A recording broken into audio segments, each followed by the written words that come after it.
Hey Josh, so there's been a huge amount of noise and conversation this week about Chat GPT. It seems like it's been everywhere on LinkedIn and beyond. I think it's like the first or the quickest service ever to get to 1 million users or something like that. So just be really valuable if you could say a little bit about, maybe for the uninitiated, what it is, and then what you think of it. Seems pretty impressive from what I've seen. Yeah, for sure. It's definitely been making its rounds on social media. So ChatGPT is the latest model released by OpenAI, and it's actually not too fundamentally different from some other models that they've released previously, which also share the name GPT. So GPT stands for Generative Pre-trained Transformer, and that actually does really tell you what it is. So I'll just break that apart. The first part, generative, refers to the type of language model that it is. So essentially, GPT has been trained on tons and tons of texts, and all that it's really doing at a very low level is trying to figure out, based on some sort of prompt that it's given, what is the next text to generate that would be sort of most plausible or most likely based on all the text that it has already seen.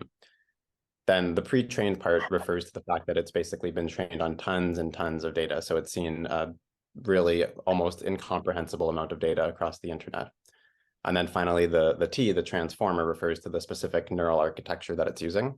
So I won't go into too many technical details here, but essentially this is sort of one of the more innovative advancements in the last few years. And so taking these three things together, you basically have a model that's been trained on so much data with a large capacity for representation, such that it's able to generate texts which just sound eminently plausible based on other human-generated texts from the internet.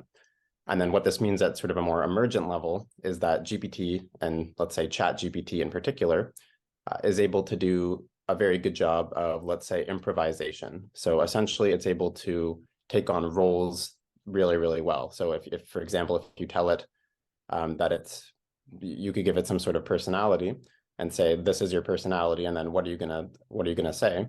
Then GPT is very, very good at adapting. So even if it's going to make things up, they might not be truthful. And so that's one of the big concerns. It's very good at pretending. And it's also very good at repeating plausible things that it's memorized perhaps in the past that are relevant to whatever kind of prompt that you've given it. And so essentially we can think of it as just a model that's really good at generating text based on some sort of role or persona that it's adopting based on the prompt that you're giving it. Thanks, Josh. So I guess kind of turning specifically to our world of market research, I've seen a couple of posts this week speculating that ChatGPT could have big implications for market research. I'm interested to know what your thoughts are. Yeah, for sure. So I think conversational AI has been talked about for a while within the context of market research now.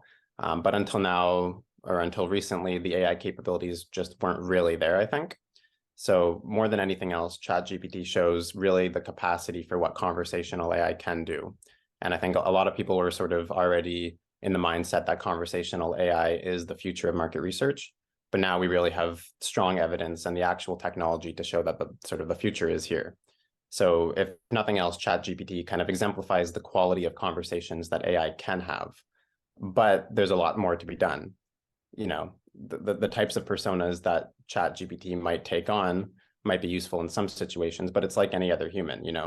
You can have someone that knows how to ask questions within a conversation, but market researchers go through years and years of professional training in order to be able to ask the right questions. So getting to the point where we can actually use the technology like Chat GPT to make sure that it's asking questions that are appropriate, that aren't leading, that's really where sort of the next level of innovation comes in.